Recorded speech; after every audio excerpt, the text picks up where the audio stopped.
Olá a todos e todas, estamos aqui em mais um episódio do nosso podcast da Emages e hoje nós estamos recebendo aqui o nosso colega e amigo Eduardo Picarelli, juiz federal do Tribunal Regional da 4ª Região e coordenador do nosso esperado EPROC. Eduardo, muito obrigado por ter aceitado o nosso convite, disponibilizado um pouquinho do seu tempo para falar, né, dessa função assim, de dimensões nacionais, que é a coordenação do EPROC.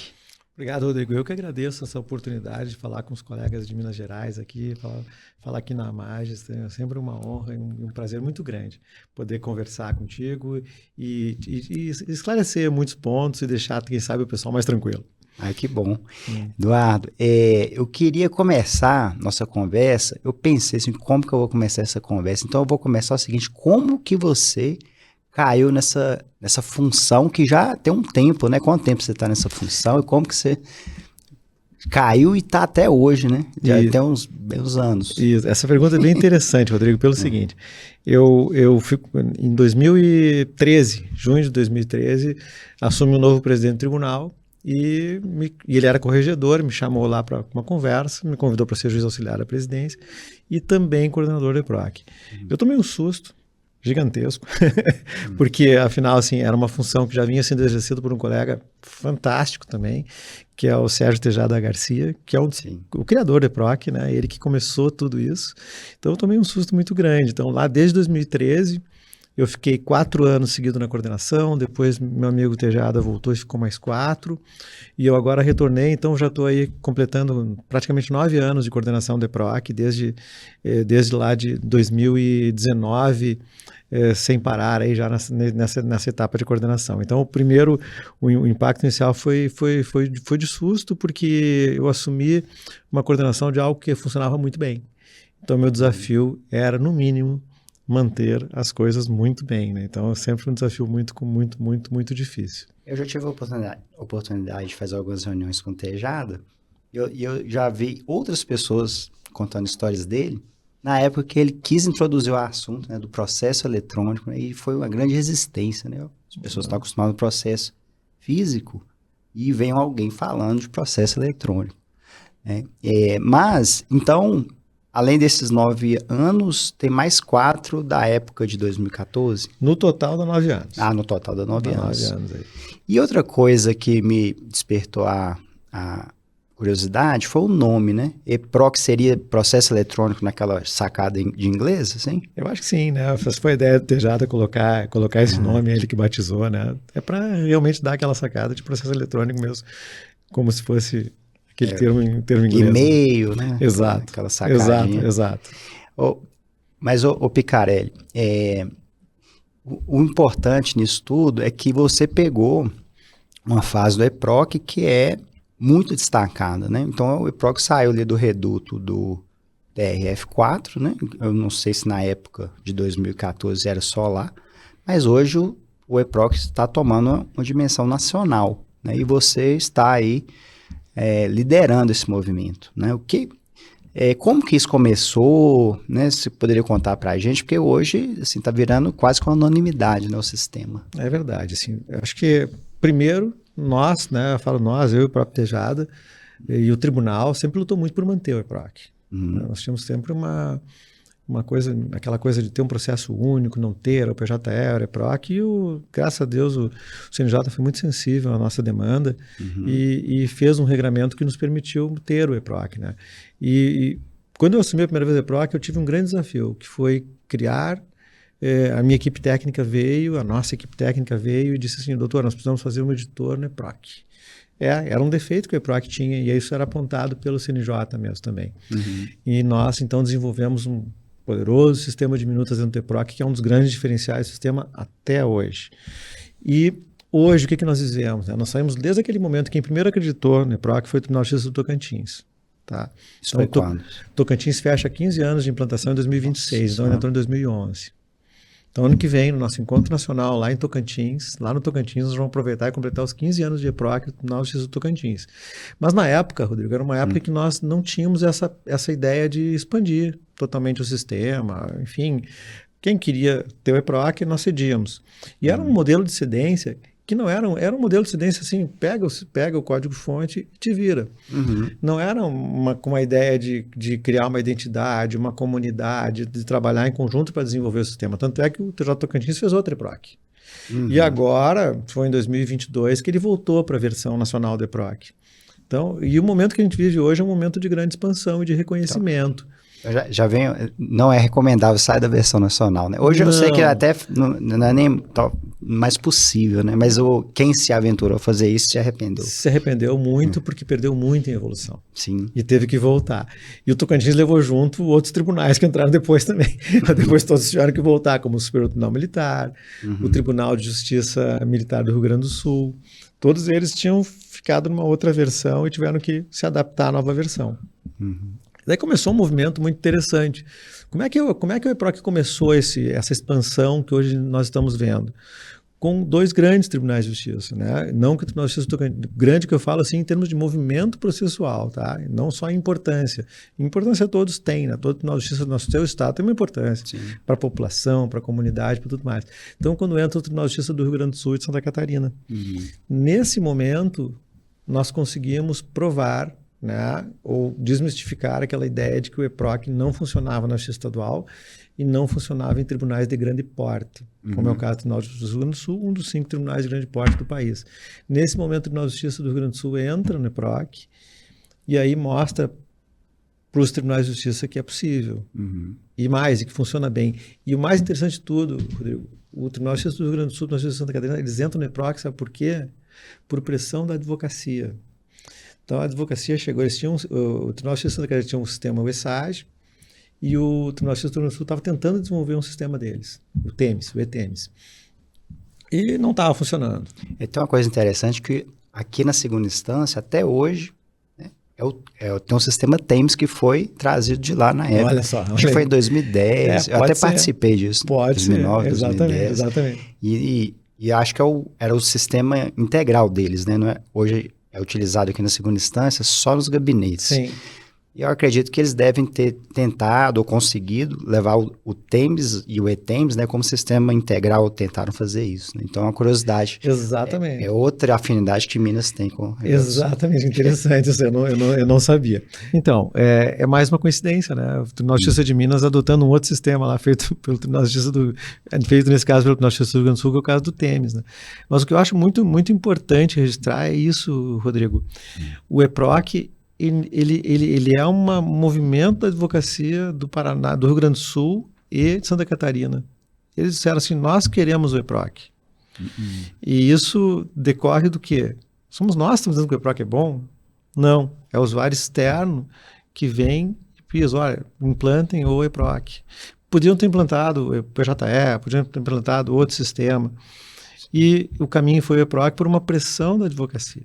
Então, isso mostra, assim, como o sistema é bom para o usuário externo. Não somos nós que estamos dizendo isso. Né?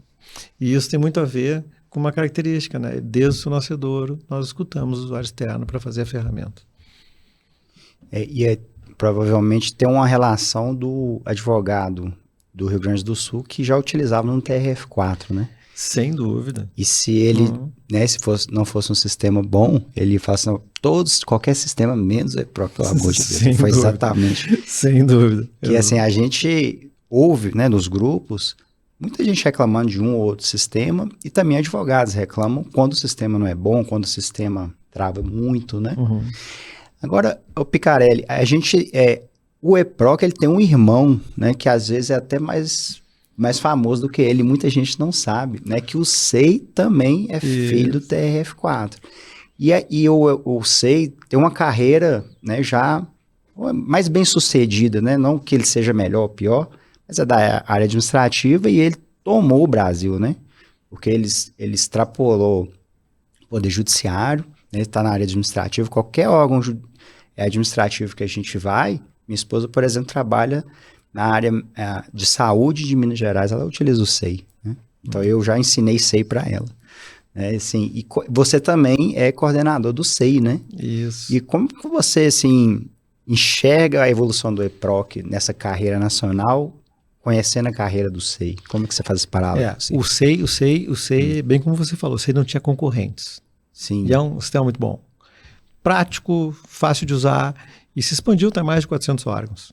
E no judiciário ele está em praticamente todos os tribunais de justiça. Ele está em todos os tribunais regionais federais do país, os 6. E em tribunais de justiça ele deve estar aí perto de 20, eu acho. Então ele não teve concorrentes. Ele não teve concorrentes e tem uma história muito parecida com a do EPROC. Essa versão que a gente usa hoje. Enquanto o EPROC tinha concorrentes. Que era o PJE, que era o ESAGE. Tinha toda a questão também envolvendo se a gente podia expandir o sistema ou não, por causa dos regramentos, do processo eletrônico único e tudo mais. Então, enquanto o SEI então, teve uma carreira livre, assim, não tinha nenhum impedimento para que ele fosse expandido, né? E hoje o nosso grande desafio, Rodrigo, também assim, é fazer com que essas equipes de SEI e EPROC conversem muito. Sim. Para que a gente possa trazer para o EPROC coisas boas do SEI e coisas boas do SEI para o EPROC. Então, me parece que esse é um grande desafio hoje, que eu me vejo como coordenador do SEI já há um bom tempo. E a ideia da presidência foi unificar em uma mesma pessoa essa coordenação para tentar fazer com que essas áreas, na medida do possível, conversem. Embora os sistemas desfrutem da mesma infraestrutura, eles têm uma dinâmica diferente. Um que é próprio da administração pública e o processo judicial eletrônico, então tem toda uma questão de fluxos processuais, regulamento do Código de Processo Civil. Então parece que foi isso que, vamos dizer assim, que permitiu que os SEIs tivessem 400 órgãos públicos hoje, que é um grande sucesso. Tá? E o EPROC acho que está indo no mesmo caminho, né? Está indo no mesmo caminho, a expansão, nós estamos aí hoje com 19 tribunais. Semana passada houve a cedência do Tribunal de Justiça do Espírito Santo, há uma expectativa de chegarmos a 21 tribunais. O Tribunal de Justiça do Amapá confirmou, vai assinar, nós só temos que marcar a data.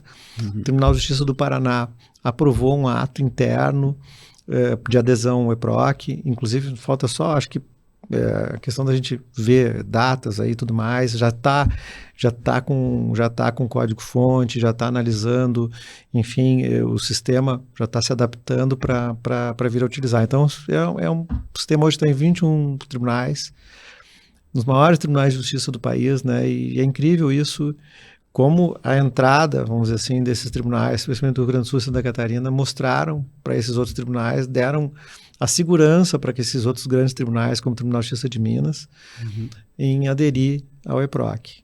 E lembrando sempre, né, eu acho que é importante frisar, né, o EPROC é um sistema diferente do PJE, é um sistema diferente do ESAGE, é um sistema que tem arquitetura aberta. Ele dá liberdade para o usuário desenvolver os seus fluxos internos, sem demandar de uma programação de TI. Então, ele pode desenvolver desde simples regras de movimentação processual de um processo para localizador para outro, como ele pode desenvolver regras de automatização, ou seja, o processo pode tramitar conforme regras pré-definidas, e não é inteligência artificial que eu estou falando, mas com base em dados estruturados e metadados estruturados do sistema. E isso, para mim, é um grande diferencial. Isso mexe com a cultura da instituição que adere ao EPROC. Então, aderir ao EPROC não é só aderir a um sistema de processo eletrônico, mas aderir, talvez, ao sistema de processo eletrônico que mais se distancia da tramitação física do processo, e por isso ele muda a cultura. Então, tem coisas que a gente não faz mais há muitos anos na quarta região, porque a gente vê o processo como eletrônico. E o EPROC tem isso. Então, isso é um pouco impactante para quem assimila o EPROC no primeiro momento. E qual que seria assim, uma diferença, né? Que é mais ilustrativa assim, para a pessoa que está nos ouvindo? Vamos dar alguns exemplos. Assim, depois vamos chegar no peticionamento estruturado, mas vamos imaginar o seguinte. O EPROC nasce, por exemplo, com um subestabelecimento no sistema. O advogado não precisa juntar uma petição de subestabelecimento. Ele simplesmente vai lá e faz uma ação no processo subestabelecer. Exemplos típicos disso. Outro exemplo interessante. É como se fosse uma habilitação. O magistrado tem muito aquela questão de habilitar o assessor para fazer um cisbajuste, por exemplo. Então seria mais ou menos um comando simples. Né? Isso, é um comando simples. Então ele não precisa juntar uma petição ali. Outra coisa que nós desenvolvemos agora para a tramitação ágil dos benefícios por incapacidade. O advogado que aceitar uma proposta de acordo, ele não precisa botar uma petição ali dentro. Ele vai É um ok. Aceitar uma proposta de acordo, quase um like ali, quase uma curtida, né? Desde o início o EPROC já nasceu com aquela ideia do agravo descomplicado que a gente chamava. Então o agravo já tinha toda aquela replicação de documentos. Então ele tenta realmente não simular a prática do processo físico. E hoje nós estamos no estágio exatamente nesse sentido. Porque o que aconteceu? Quando nós começamos o processo eletrônico, nós dissemos, eliminamos os tempos mortos dos processos. Mentira. Ou não digo uma mentira total, mas não uma verdade completa. Porque tem tempo morto. Quando o advogado peticiona e larga um PDF ali dentro, o processo dele parou. Ninguém mexeu nele. Então, hoje, com as regras de automatização que nós temos, o EPROC já movimenta aquela petição. Então, imagine só, o Ministério Público entra, por exemplo, com um pedido de restituição de bens apreendidos. Aquela classe processual, eu já posso programar, na minha unidade judiciária, uma vista automática ao Ministério Público. Então entra aquele processo, no mesmo minuto, aquele processo já roda a regra de automatização e já manda o Ministério Público. E isso são coisas que o sistema faz e que o diferencia, a meu ver, de outros sistemas. E o legal disso é o seguinte, quem faz isso é a própria unidade, é o próprio juiz, o próprio diretor de secretaria, o chefe de cartório, um servidor que entenda que ele já domina os fluxos daquela unidade. E o bom disso é o seguinte, eu consigo adaptar para a minha realidade. Nem sempre a minha realidade lá numa comarca do interior é a mesma numa comarca da capital. Com quantidade de servidores, quantidade de processos, tipos de demandas. E eu consigo, então, fazer a minha rotina de trabalho no sistema. Isso, para mim, vale muito. Muito mesmo, porque respeita e ao mesmo tempo é um desafio, porque ele é uma página em branco. Se você não utilizar todas as ferramentas, você pode usar o EPROC sem usar todas as ferramentas. Você vai usar pouco dele. Isso a gente já identificou. E insistimos muito em capacitação dos nossos servidores, dos nossos juízes nesse sentido, para que conheçam as ferramentas do sistema, para que possam tirar dele o máximo possível dos recursos que ele dispõe. Então, um treinamento constante, um trabalho muito... E a gente já permite isso no próprio EPROC, né? Alguém inventou alguma coisa, a gente vai lá e pode copiar. Então, não tem problema isso também. De copiar as automações? Dá para copiar as automações. Isso é ótimo. Copia as regras de automações, vê lá com a unidade que tal, gostei daquela lá, vamos fazer igual. Isso é ótimo, ótimo mesmo. Quando eu vivi a época do físico, eu gostava muito assim, de rever os fluxos, né? A unidade estava acostumada a trabalhar com fluxo de trabalho, muitas vezes burocrático, desnecessário, e eu consegui otimizar muita coisa em unidades por onde eu passei, alterando os fluxos. E aí quando a unidade foi, né, elevada, né, à era do processo eletrônico, eu fiquei muito frustrado, porque o sistema que foi implantado aqui, o PJE, ele trazia os fluxos fechados, né? Então, por mais que você visualizasse uma possibilidade de otimização, você estava amarrado pelo sistema. Então, uma das coisas que me deixou muito feliz de saber foi essa possibilidade, né, essa abertura que o EPROC dá, de permitir o fluxo de acordo com a realidade da unidade, né? Então, esse já é um grande diferencial, né? Nós temos o diferencial das automações, né, que permitem você configurar, né, acoplar as automações em cada etapa do processo. E agora nós estamos aí com a grande expectativa das pessoas, que é a inteligência artificial, né? Como que está aí como vocês estão recebendo aí essa moda da inteligência artificial? Como é que estão os projetos? Excelente pergunta, é a febre do momento, e isso justifica porque é uma ferramenta muito potente, potencializa a nossa atividade e tem que ser usada. Tá? Nós enxergamos a IA como parte da estratégia, não como a estratégia. Então, nós continuamos investindo muito em automação com base em dados estruturados. O nosso momento hoje é de usar a IA, mas também investir cada vez mais em tramitação ágil, que é o nosso projeto. O que é a tramitação ágil? É a tramitação do processo de forma automatizada com base em dados estruturados do sistema. A partir do quê? Como é que nasce isso? Peticionamento estruturado, que é o momento que a gente transforma o PDF, pede para o advogado extrair do PDF os principais dados do processo, inclusive ele vai estruturar o pedido ali, não é só a classe, o nome da parte, enfim, não, eu quero que ele estruture o pedido e até me indique as provas. Onde é que está a prova daquele pedido? Então, a gente consegue fazer com que isso estruture. Aí pode entrar uma IA também. Então nossa estratégia é continuar insistindo na ideia do dado estruturado para permitir movimentos automatizados do processo e juntar com o dado estruturado a IA. Então, veja, se eu continuar investindo, por exemplo, num modelo de peticionamento estruturado, eu vou ter um formulário eletrônico, às vezes, complexo de ser preenchido. Bom, eu posso conjugar uma inteligência artificial aqui que vai ler essa petição inicial, vai extrair esses dados dessa petição e vai transformar ele num dado útil para a movimentação processual pré-preenchendo esse formulário eletrônico, por exemplo. Nós caminhamos para esse lado. Mas a gente está com a ideia de fazer o peticionamento estruturado e conjugar o uso da IA com o dado estruturado. A par disso, qual é que é a nossa ideia? Hoje nós temos uma comunidade EPROC, com tribunais que desenvolvem coisas maravilhosas. Né? Então a gente pega assim, o Tribunal de Justiça do Rio Grande do Sul desenvolveu a Gaia. A Gaia é um excelente assistente de IA integrado ao EPROC. Ou seja, o usuário não precisa sair do EPROC para fazer um upload, para fazer um PDFão de um processo completo. Ele vai fazer uma interação com a Gaia dentro de um chat, dentro do sistema, vai indicar o que ele quer fazer naquele processo ali por dentro. Essa é uma linha que nós estamos adotando junto com todos os tribunais da comunidade. Então, o Tribunal do Rio Grande do Sul fez a Gaia, ótimo, estamos usando. O Tribunal de Justiça do Rio fez o Assis, que é excelente, uma ideia muito boa. Ele tem aquela ideia do RAG, né, de usar, por exemplo, previamente as decisões dos juízes para ali auxiliar a inteligência artificial na formulação e na confecção das peças e das respostas sendo feitas. É uma ideia incrível, é outro sistema de inteligência artificial que também está integrado ao EPROC, por hora sendo utilizado só pelo Tribunal de Justiça do Rio. Tribunal de Justiça Federal da segunda região, desenvolvendo também o IntelliAgente. Então, a nossa estratégia hoje de IA é muito forte e muito consistente. Por quê? Porque ela está sendo desenvolvida em termos de comunidade. O que um tribunal desenvolve, o outro vai lá e, sem ter estresse, ter que fazer tudo de novo, copia, vai lá. Tem coisas que a gente coloca no core do EPROC. Né? A Gaia está no core do EPROC, o Assis está no core do EPROC. Então, são coisas que estão dentro do sistema. E já está disponível na versão nacional ou existe essa? Gaia está disponível na versão nacional. Uhum. O Assis está disponível na versão nacional, mas sendo utilizado só pelo Tribunal do Rio de Janeiro, porque depende de ACT e algumas coisas mais. Então e o Gaia foi um que foi aprovado no nosso comitê. Nós fazemos reuniões anuais, né? Uhum. Esse é um capítulo que depois a gente pode conversar sobre a governança do EPROC, que eu acho que é um baita diferencial também.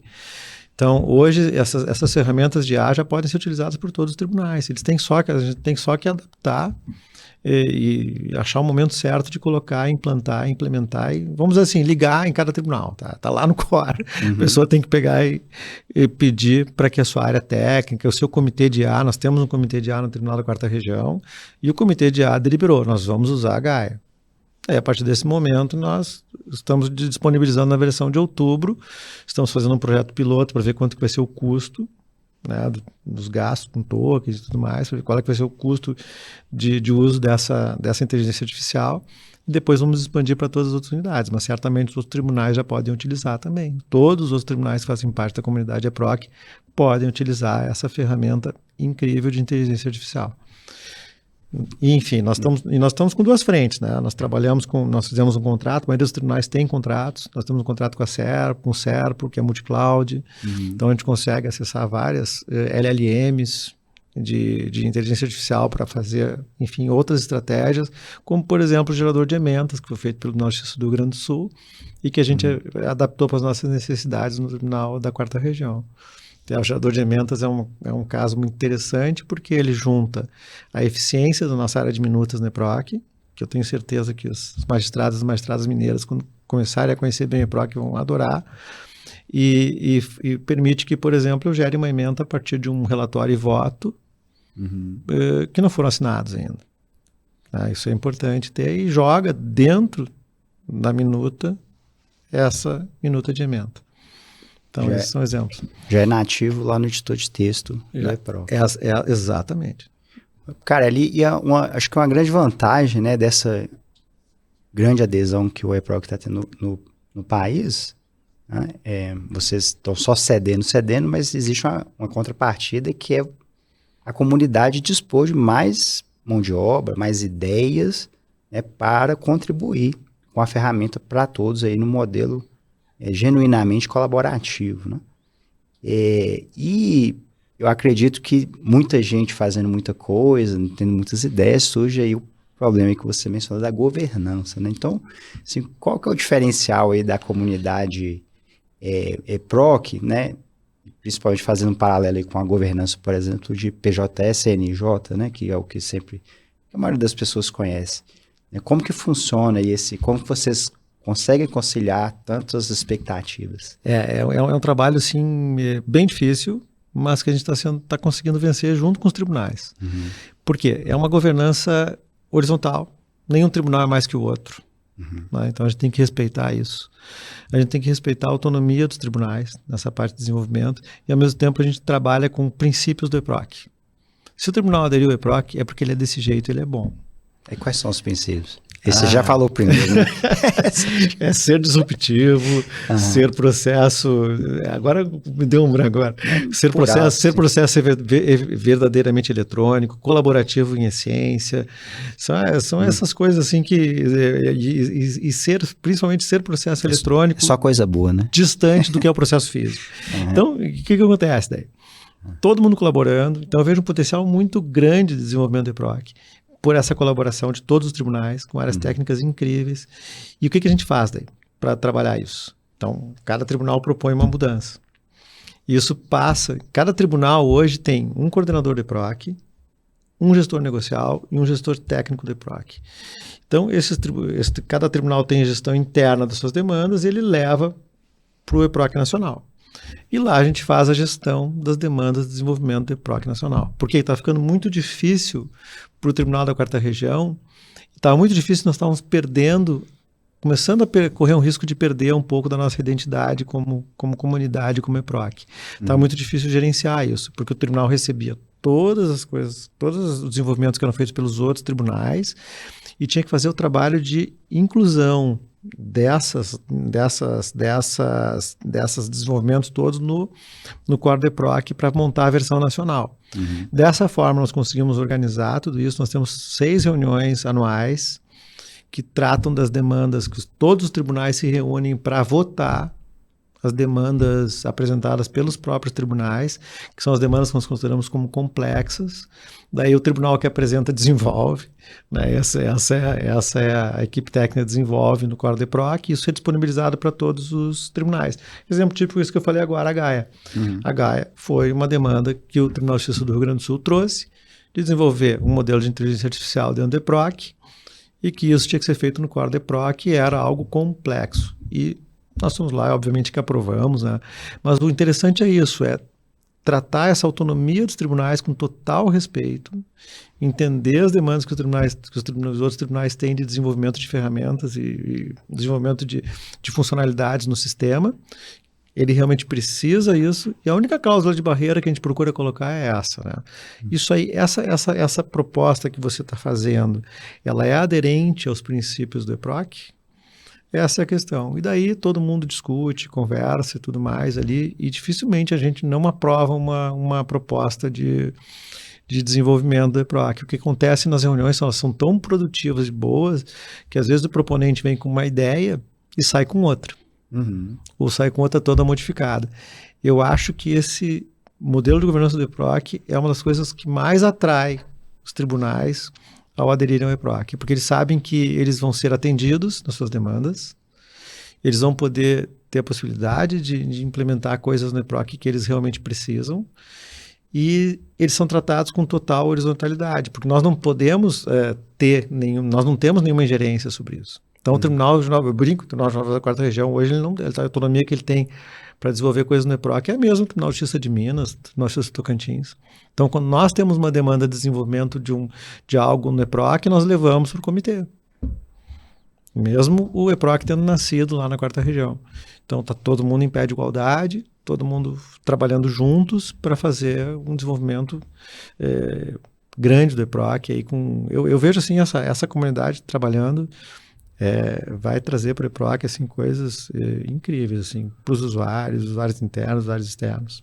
Eu acho interessante assim, a pessoa pode propor o que quiser, mas ela tem que fornecer a mão de obra, Tem que né? fazer. Então, isso aí já é um filtro muito bom. Tem que fazer. E eu acredito, assim, tentando pegar um gancho no que você falou, né, imaginando o que você falou, muita gente chega lá com ideias, e aí o outro tribunal fala assim, não, a gente já tentou fazer isso, não deu certo, Sim. ou a gente, né, ou já pensou nessa outra coisa que a gente identificou, então isso aí vai modificando bastante, né, e isso acho que é o espírito da comunidade, até evitar que o outro, né, perca tempo E às vezes começa a desenvolver junto, sabia?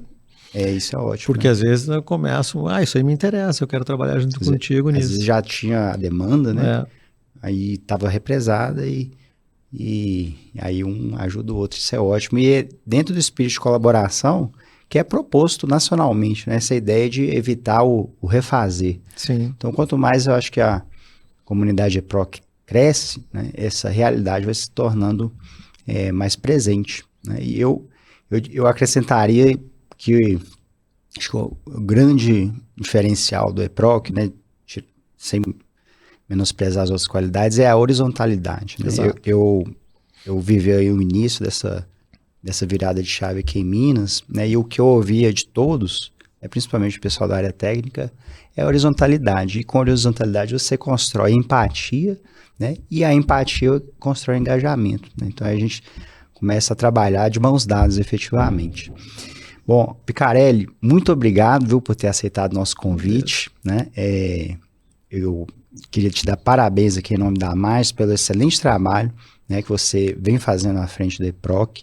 Na sua pessoa também parabenizar o TRF4, agradecer o TRF4 por todas essas coisas boas que tem feito, né, para o Judiciário Nacional, entre outras tantas, o famosíssimo SEI, né, que aí transcende o judiciário, e agora o EPROC tendo aí o mesmo sucesso, a mesma fama, a mesma projeção do SEI. Né, e tudo isso eu tenho certeza tem muito da sua mão, né, que você é uma pessoa com uma humildade, né, que é própria, assim, todos os gaúchos que eu conheço são assim, né, pessoa humilde, trabalhadora, dedicada, né, e disposta a sempre ajudar, né? Então, por isso eu queria agradecer tudo que você fez e também por ter aceitado nosso convite. Eu queria que você desse uma palavrinha final para os nossos colegas, principalmente aqueles que ainda estão ansiosos, né? Aqui em Minas, nós estamos num processo de expansão, mas ainda muito, acho que ainda muito na fase de piloto, né? Então, assim, algumas expansões, mas né, assim, a gente não expandiu efetivamente. Então, muita gente apreensiva. O que eles podem esperar aí para a vida deles, a nova vida? Eu peço aos colegas e às colegas, assim, confiança. Uhum. Tenho certeza, essa fase de mudança é complexa para qualquer pessoa. Mudar de sistema, mudar de vida, tudo que implica mudança para o ser humano é difícil. Mas eu peço confiança. Eu tenho certeza que, ultrapassado esse momento de mudança, em que eu estou aprendendo algo novo, e isso é essencial hoje em dia, né?